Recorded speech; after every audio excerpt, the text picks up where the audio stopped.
Y aquí estamos nuevamente con el tema de resistencia al fuego. En este caso van a ser los muros y las estructuras. Nuestro video 1 mostró cómo nace el tema de resistencia al fuego históricamente y hemos visto las puertas.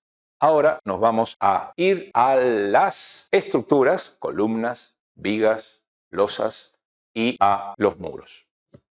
Adelante.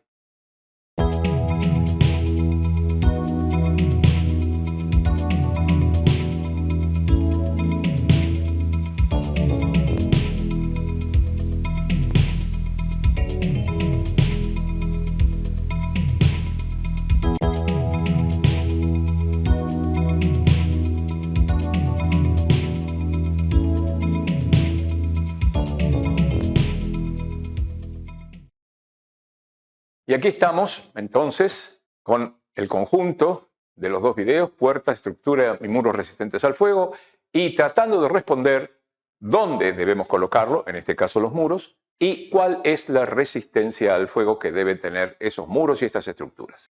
Así que estamos en el número 2 para completar el anterior. Allí hemos visto lo que es el tipo de ensayo y ahora vamos a ver qué es lo que las normas nos enseñan para lograr la resistencia al fuego de la estructura y la resistencia al fuego de muros. Para el tema estructural, es decir, para conocer cuáles deben ser las resistencias al fuego de los miembros estructurales, debemos analizar dos normas, la 220 y la 5000.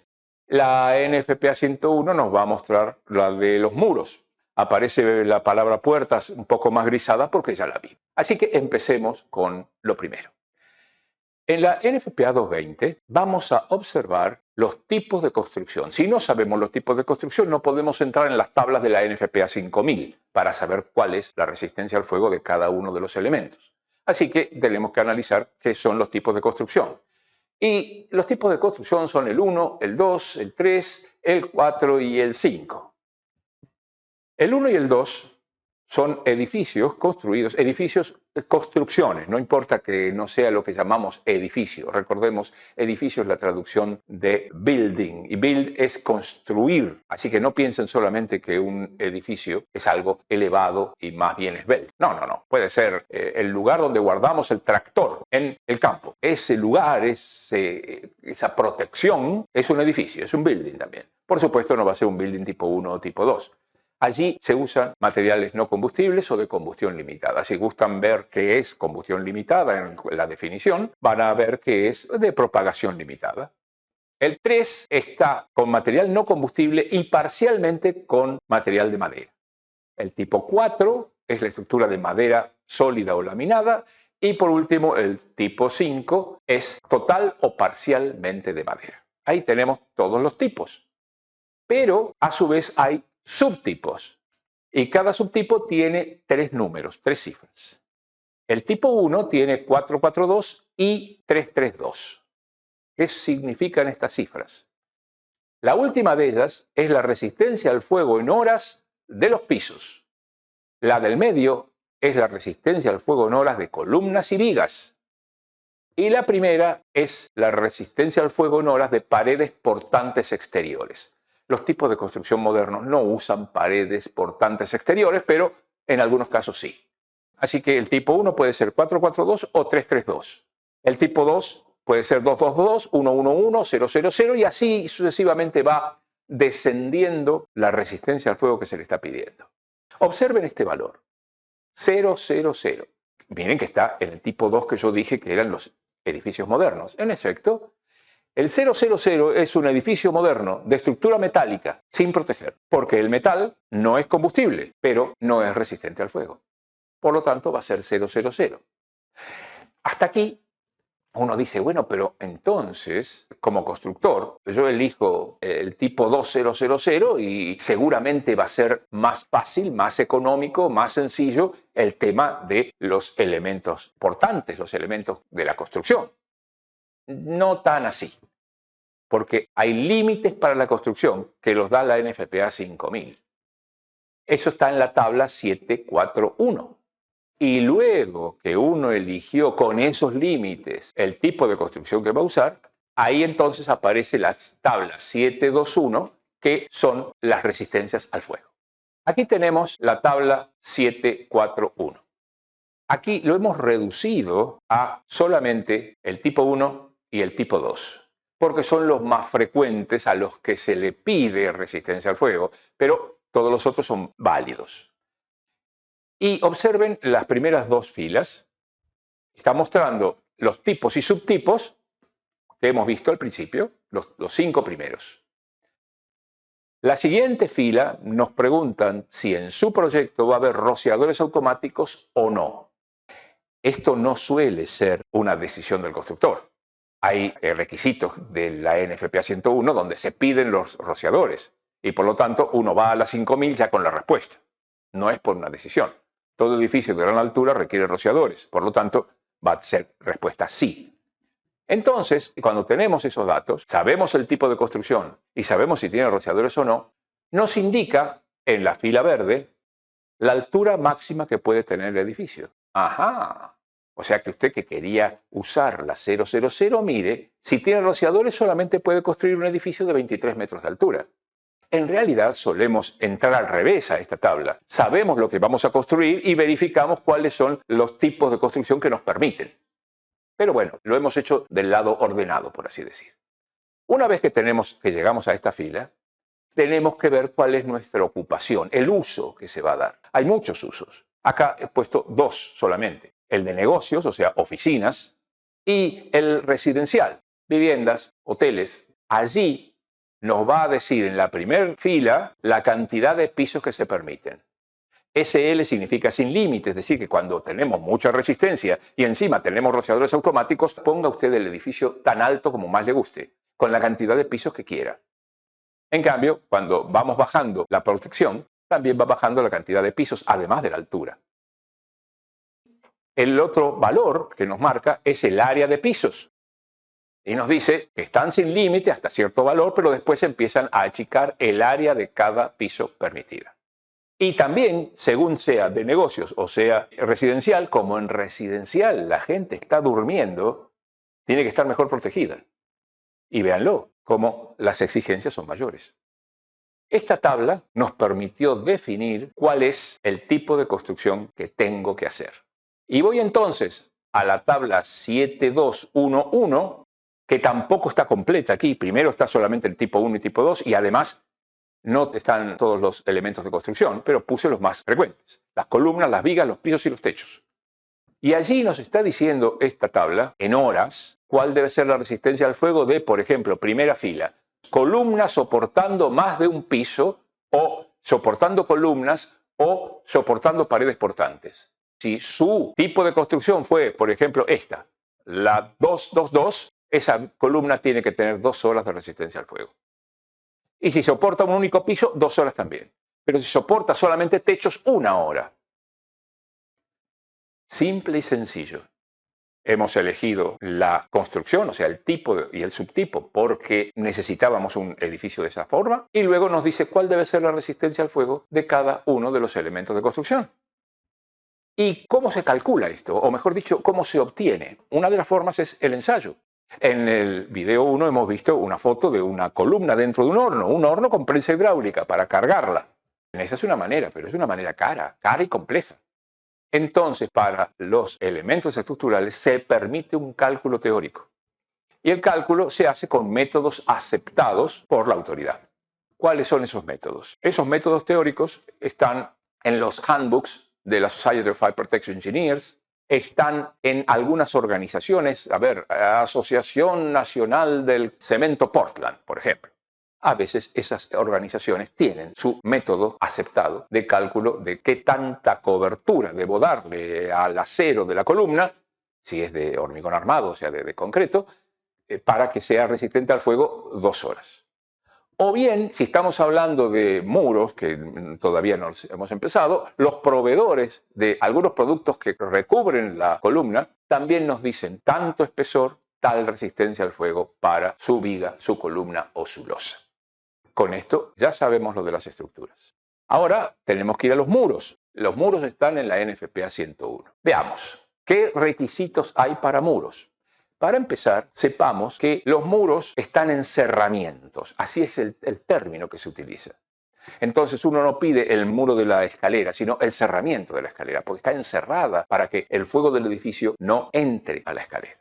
¿Y cuáles son esos cerramientos? Haciendo un apretadísimo resumen, son las aberturas verticales, conductos de servicio que atraviesan losas, ascensores, escaleras. Todas esas son aberturas verticales que requieren un cerramiento para que el fuego no se propague de un piso a otro.